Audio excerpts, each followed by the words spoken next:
Ribuan polisi menari rentak Zapin.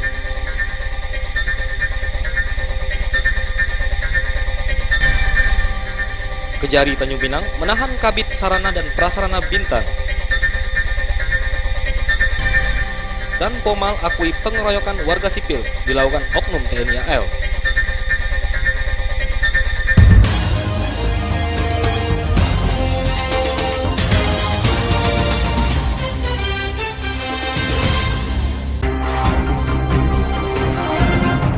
Assalamualaikum warahmatullahi wabarakatuh. Selamat malam pemirsa Vkom TV. Kembali kami hadir menemani Anda selama 30 menit ke depan bersama saya Meta Bayu dan saya Iskan Tasya. Inilah Jendela Kepri. Sebanyak 3.000 personil kepolisian daerah Polda Kepri Jumat sore tadi menari rentak Zapin. Ya, kegiatan yang dilaksanakan di seluruh Polres yang berada di bawah Polda Kepulauan Riau ini dalam rangka memecahkan rekor muri. Terkait dan FKPD. Sebanyak 3.000 personel kepolisian daerah Polda Kepri Jumat sore tadi menari rentak Zapin. Kegiatan ini dilaksanakan di seluruh Polres yang berada di bawah Polda Kepulauan Riau dalam rangka memecahkan rekor muri. Sementara di Tanjung Pinang, ratusan anggota Polres Tanjung Pinang bersama pengurus Bayangkari juga tampak lincah menarikan tarian khas Melayu ini. Kegiatan yang dilaksanakan di lapangan Pemedan ini dibuka langsung oleh Kapolres Tanjung Pinang. Di masing-masing wilayah, oleh kala itu, dengan adanya rentak Zapin 3.000 penari ini, kami ingin mengangkat budaya Melayu, di mana saat ini kita bertugas di Kepulauan Riau, di mana sangat kental dengan budaya Melayu. Di samping itu, kegiatan ini juga dalam rangka memeriahkan HUT Bayangkari ke-35. Seluruh peserta yang mengikuti tarian rentak Zapin Melayu ini dengan lincah menyamakan langkah sesuai dengan alunan irama musik Zapin Melayu. Aji Anugraha, Vkom TV Tanjung Pinang melaporkan. Jaringan Sekolah Islam Terpadu atau JSIT Kepulauan Riau mengadakan Lomba Kreativitas Siswa atau LKS pertama. Ya, kegiatan ini berlangsung selama 2 hari di Asrama Haji Kota Tanjung Pinang, diikuti oleh 322 peserta dari seluruh sekolah Islam terpadu yang ada di Provinsi Kepri.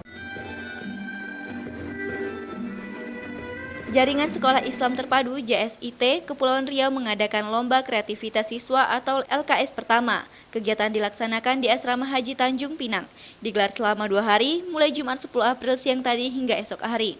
Kegiatan ini diikuti sebanyak 322 peserta yang berasal dari seluruh sekolah Islam terpadu yang ada di Provinsi Kepri, dengan jumlah 11 taman kanak-kanak, 17 sekolah dasar, dan 6 SMP. LKS pertama ini dihadiri Kepala Birokesra Kepri yang sekaligus membuka kegiatan. Turut hadir pula Wakil Wali Kota Tanjung Pinang, anggota Komisi 1 Provinsi Kepri, dan SKPD terkait. Kegiatan ini sangat disambut baik oleh pemerintah Provinsi Kepulauan Riau.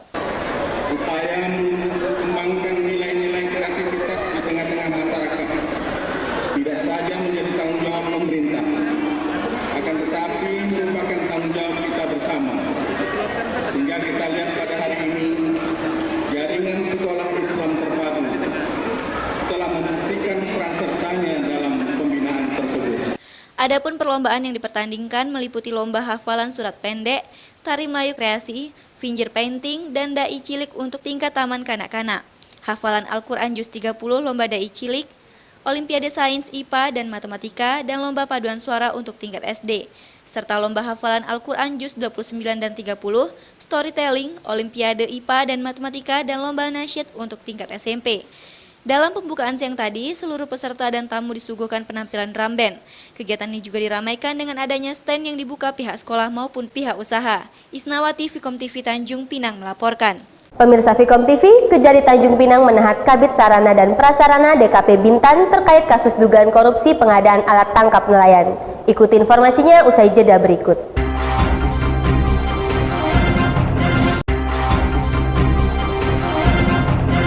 Kejaksaan Negeri Tanjung Pinang Jumat 10 April sore tadi menahan Kepala Bidang Pengembangan Sarana dan Prasarana Dinas Kelautan dan Perikanan Kabupaten Bintan. Ya, Henry Suhendri ditahan setelah ditetapkan sebagai tersangka korupsi pengadaan 5 unit kapal pengadaan DKP Bintan dan DKP Provinsi Kepri. Kejari Tanjung Pinang Jumat sore tadi melakukan penahanan terhadap Henry Suhendri, Kepala Bidang Pengembangan Sarana dan Prasarana DKP Bintan. Tersangka Henry ditahan setelah ditetapkan sebagai tersangka kasus korupsi pengadaan 5 unit alat tangkap nelayan dari Dinas DKP Provinsi Kepri dan Kabupaten Bintan. Kasipitsus Kejari Tanjung Pinang Lukas Alexander mengatakan, penahanan terhadap tersangka Henry sesuai dengan unsur-unsur yang dituduhkan oleh tim penyidik terhadap tersangka. Pada hari ini setelah penyidik Kejaksaan Negeri Tanjung Pinang melakukan pemeriksaan terhadap tersangka Henry Suhendri, maka karena terpenuhi unsur bagi penyidik maka dilakukan penahanan. Penahanan ini merupakan tujuan penahanan ini adalah untuk kepentingan penyidikan. Saat dimintai keterangan, tersangka Henry saat digiring menuju mobil tahanan enggan untuk menanggapi pertanyaan yang diajukan oleh wartawan. Sebagaimana diketahui, Henry yang juga menjabat sebagai panitia pembuat komitmen di DKP Bintan, diduga melakukan tindak pidana korupsi pengadaan 5 unit alat tangkap nelayan dari DKP Bintan dan Provinsi Kepri pada tahun 2011 lalu dengan anggaran senilai 1,16 miliar rupiah. Akibat perbuatannya, negara mengalami kerugian sekitar 400 juta rupiah. Selain Henry, Kejaksaan juga menetapkan satu tersangka lainnya, yakni seorang kontraktor berinisial MA dalam proyek pengadaan alat tangkap ini. Namun, tersangka MA berhalangan hadir dalam pemeriksaan yang dilakukan oleh tim penyidik Kejaksaan sore tadi dengan alasan sakit. Ogen Pikom TV Tanjung Pinang melaporkan. Sebagai upaya mereview pembangunan fisik maupun non-fisik, pemerintah Kota Tanjung Pinang melalui Dinas PU menggelar Lokakarya Program Nasional Pemberdayaan Masyarakat Mandiri Perkotaan atau PNPM-MP. Ya, Lokakarya ini dilaksanakan dengan tema membangun sinergitas dan kemitraan seluruh stakeholder dalam upaya penanggulangan kemiskinan. Bertempat di ruang auditorium kantor Camat Tanjung Pinang Barat, Pemkot Tanjung Pinang melalui Dinas Pekerjaan Umum, Kamis 9 April kemarin menggelar Lokakarya Program Nasional Pemberdayaan Masyarakat Mandiri Perkotaan. Kegiatan dihadiri Wakil Wali Kota Tanjung Pinang sekaligus membuka kegiatan tersebut. Lokakarya sehari ini diikuti seluruh stakeholder terkait dengan tujuan untuk mengkoreksi kekurangan hingga kegagalan program pembangunan daerah melalui PNPM-MP dalam rangka mengentaskan kemiskinan. Dalam sambutannya, Wakil Wali Kota mengatakan pembangunan Pemkot Tanjung Pinang ke depan akan lebih diprioritaskan kepada upaya pengentasan kemiskinan sebagaimana program yang telah ditetapkan. Upaya ini juga telah dilaksanakan melalui upaya pendataan terhadap warga miskin, mengingat data kemiskinan yang dianggap tidak sinkron. Data yang ada sekarang ini tidak sinkron, tidak sinkron dengan kenyataan yang ada. Jumlah orang miskin atau kakak kemiskinan inilah yang kita ingin sampaikan di tengah masyarakat. Kita ingin data kembali dan Bapak Wali Kota kemarin berkomitmen untuk membentuk tim di Bapeda. Namun proses pendataan ini disebut Syahrul tidak bisa dilaksanakan mengingat adanya surat yang disampaikan Wakil Presiden yang tidak membenarkan pendataan oleh pemerintah, namun lebih kepada mensinkronkan data kemiskinan yang telah dibuat oleh BPS. Dalam Lokakarya disampaikan, dalam upaya pengentasan kemiskinan, Pemkot Tanjung Pinang menganggarkan dana sebesar 223 miliar. Anggaran ini disebut lebih besar dibanding penyediaan anggaran pengentasan kemiskinan tahun sebelumnya. Aji Anugraha Fikom TV Tanjung Pinang melaporkan. Dan Poma Lantamal 4 akui pengeroyokan warga sipil dilakukan oleh oknum TNI AL. Beritanya usai commercial break berikut ini.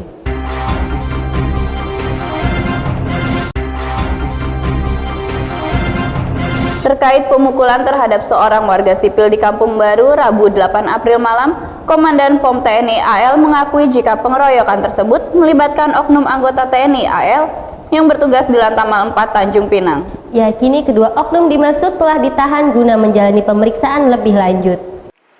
Terkait kasus pemukulan terhadap seorang warga sipil bernama Rikson di Jalan Dr. Sutomo Rabu 8 April malam, Komandan POM TNI Angkatan Laut atau Poma Lantamal 4 Tanjung Pinang Jumat 10 April pagi mengakui jika pengeroyokan tersebut melibatkan dua oknum anggota Lantamal 4. Kepada sejumlah wartawan, dan Poma Lantamal 4 Mayor Laut Fajar Hasta Kusuma menyebut jika pengeroyokan ini dilatar belakangi perselisihan setelah sepeda motor dikendarai korban dan dua oknum anggota berinisial S dan D bertabrakan, yang kemudian memicu adu mulut. Menurut Dan Pomal, saat adu mulut ini korban yang merupakan warga sipil mengaku jika dirinya adalah anggota kepolisian, namun tidak bisa menunjukkan KTA saat dua oknum TNI Angkatan Laut ini memintanya. Dan emosi keduanya semakin memuncak setelah korban berteriak maling.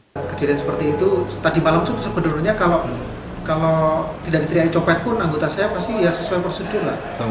Tanggung jawab lah, namanya senggolan, bagaimana baiknya kan gitu.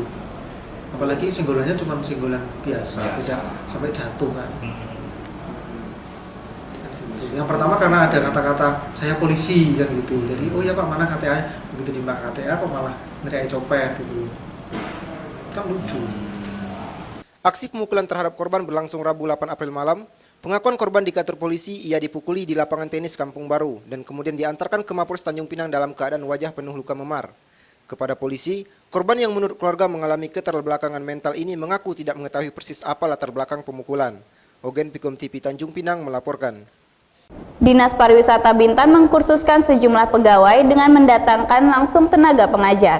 Ya, kursus bagi pegawai ini dilakukan untuk meningkatkan kemampuan verbal olah bahasa Inggris pegawai di Dinas Pariwisata yang salah satunya bertujuan untuk meningkatkan promosi pariwisata yang ada di Kabupaten Bintan. Bahasa Inggris merupakan bahasa internasional yang digunakan oleh masyarakat dunia untuk mempersatukan seluruh bangsa. Pengetahuan bahasa Inggris sangat diperlukan untuk berkomunikasi dengan orang asing yang berasal dari benua yang berbeda. Apalagi untuk mendukung pariwisata di suatu daerah, tentu saja bahasa Inggris sangat penting. Berdasarkan hal ini, Dinas Pariwisata Bintan sengaja mengadakan kursus bahasa Inggris kepada pegawainya untuk meningkatkan kemampuan olah bicara menggunakan bahasa asing ini. Kami dari Dinas Pariwisata adalah meningkatkan sumber daya manusia di kantor Dinas Pariwisata Bintan dan kemudian khususnya karena memang Dinas Pariwisata berhubungan erat dengan kegiatan wisata dan wisata di Bintan ini sudah berskala internasional dan sebab itu dibutuhkan kemampuan komunikasi bahasa yang internasional juga. Berdasarkan alasan ini, diakui Luki, kursus bahasa Inggris ini dilaksanakan di kantor dinas setelah apel pagi. Pembelajaran bahasa Inggris oleh pegawai Dinas Pariwisata ini dilakukan 2 kali dalam seminggu, yakni hari Senin dan Jumat. Semua staf di Dinas Pariwisata diwajibkan mengikuti kursus ini untuk meningkatkan kemampuan dalam berbicara bahasa Inggris. Ismail Fikom TV Bintan melaporkan. Pemirsa, revitalisasi Pasar Baru Tanjung Pinang menjadi 5 lantai yang rencananya dilaksanakan pada tahun ini sepertinya belum pasti terrealisasi. Hal ini disebabkan adanya keraguan dari Dinas Pasar Koperasi dan Usaha Mikro Kecil Menengah mengingat besarnya dana ganti rugi jika revitalisasi pasar baru ini dilaksanakan. Pemerintah Kota Tanjung Pinang melalui Kepala Dinas Pasar Koperasi dan Usaha Mikro Kecil Menengah, Safrial Evi menyatakan ragu jika revitalisasi Pasar Baru Tanjung Pinang menjadi 5 lantai dapat direalisasikan dalam waktu dekat. Keraguan ini muncul setelah pihaknya melakukan survei ke lapangan.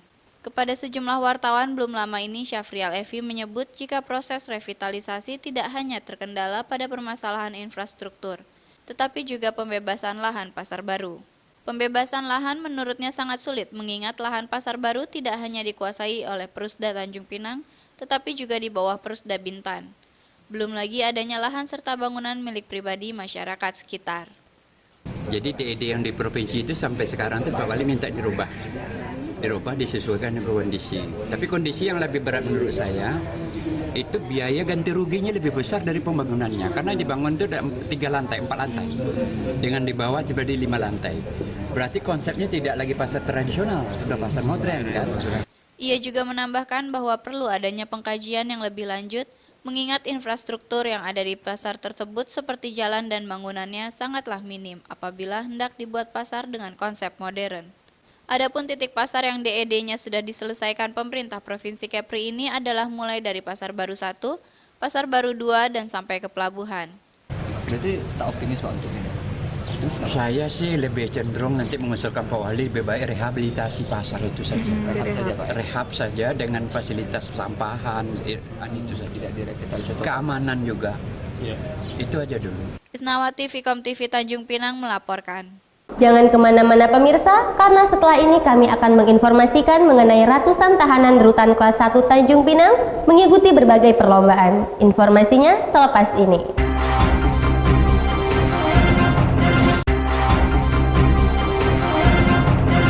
Dalam rangka memperingati Hari Bakti Permasyarakatan yang ke-51, Rumah Tahanan Kelas 1 Tanjung Pinang menggelar berbagai macam pertandingan. Ya, sama halnya pertandingan yang diadakan di luar tahanan, kegiatan yang diikuti oleh penghuni dan petugas ini berlangsung seru, layaknya pertandingan yang diadakan saat 17-an. Berikut liputannya. Dalam rangka memperingati Hari Bakti Permasyarakatan yang ke-51, Rumah Tahanan Kelas 1 Tanjung Pinang yang dihuni oleh 251 tahanan, Jumat 10 April pagi tadi, menggelar berbagai jenis pertandingan, diantaranya berupa bola voli, biliar, tenis meja, PlayStation, dan futsal. Pertandingan yang dilaksanakan di lingkungan rutan kelas 1 Jalan Permasyarakatan ini berlangsung cukup seru. Layaknya suasana pertandingan 17-an yang dilaksanakan dalam peringatan HUT Kemerdekaan RI yang dilaksanakan di luar rutan. Kegiatan ini diikuti oleh para penghuni rutan dan juga pegawai di lingkup Rumah Tahanan Kelas 1 Tanjung Pinang. Kepala Rutan Kelas 1 Tanjung Pinang mengatakan, pertandingan ini dilaksanakan tidak hanya dalam rangka memperingati Hari Bakti Permasyarakatan, tetapi juga diharapkan dapat menciptakan iklim sehat di dalam lingkungan rutan. Jadi kegiatan tadi itu adalah kegiatan dalam rangka memperingati hari ulang tahun Bakti Permasyarakatan yang ke-51. Nah ini seperti masyarakat luar memperingati 17 Agustusan. Itu biasanya kan ada kegiatan-kegiatan perlombaan. Nah, warga di sini pun masyarakat kita. Saya mencoba warga di sini pun seperti di luar. Nah, ini momentum ulang tahun kemasyarakatan ini kita pakai untuk kegiatan-kegiatan perlombaan dan pertandingan. Selain pertandingan, peringatan Hari Bakti Permasyarakatan ini juga digelar berbagai perlombaan lain, semisal lomba karaoke, serta perlombaan yang bersifat keagamaan seperti membaca Al-Quran dan mengumandangkan azan. Untuk perlombaan dan pertandingan ini, para pemenang nantinya akan diberikan hadiah berupa perlengkapan mandi dan keperluan tahanan lainnya. Aji Anugraha Vkom TV Tanjung Pinang melaporkan. Kerasnya kehidupan membuat seorang warga di Bintan terpaksa harus bekerja sebagai penggarap lahan perkebunan, yang upahnya jauh dari kata cukup jika dibanding harga kebutuhan sekarang ini. Ya, Asep, pria berusia 45 tahun ini harus bekerja keras meski kondisi fisiknya tidak lagi baik setelah jatuh dari lantai 3 saat ia menjadi buruh bangunan.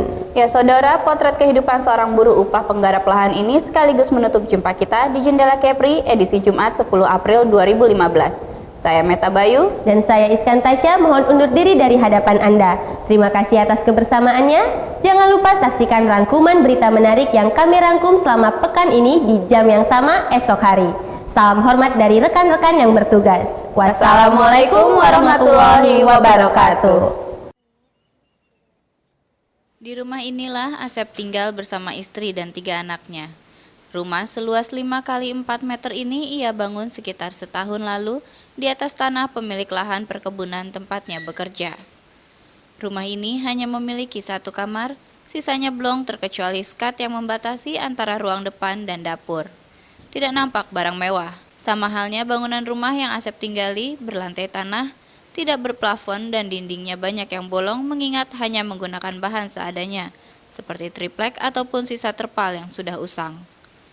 Saat malam, Asep dan keluarganya harus menahan dingin karena udara yang masuk melalui celah dinding, atau udara yang lembab dari lantai rumah mereka yang tidak berplester. Malam hari juga mereka lalui dalam gelap karena rumah mereka yang tidak teraliri listrik. Asep, keluarga ini mungkin merupakan salah satu potret keluarga di Kepulauan Riau yang hidup dengan berpenghasilan di bawah rata-rata. Pria asal Jawa Barat ini menghidupi keluarganya dari mengolah lahan perkebunan milik majikan dengan sistem bagi hasil. Dari pekerjaannya ini, Asep yang kini berusia 45 tahun mendapatkan upah sebesar 40.000. Itu pun setelah menjual hasil perkebunan semisal kacang panjang. Jajan gitu aja, tak banyak. Biasanya jualnya di mana-mana, Bu? Paling di kedai-kedai gitulah, dapat 40. Kadang 50 satu bulan. Enggak, 1 bulan 1 hari gitu. Dan pekerjaan ini Asep lalui dengan keterbatasan tenaga, mengingat kakinya tidak lagi bergerak bebas setelah terjatuh dari lantai 3 bangunan 2 tahun lalu. Sebelum bertani, Asep tadinya adalah seorang buruh bangunan. Mungkin dia urat dia entah berkumpul, entah tulang ada yang retak gitu kan. Kalau di dalam kita nggak tahu, gitu. Jadi longgar-longgar gitu, Pak? Longgar-longgar gitu kaki? Pergelangan kaki longgar? Ini kan lain kan? Ini kan uratnya di luar. Yang ini. Kalau digini kan dia masuk. Kendati demikian, Asep merasa bersyukur masih mampu bekerja. Ia bersama istrinya juga merasa bangga masih bisa menyekolahkan kedua anaknya. Tim Vkom TV Tanjung Pinang melaporkan.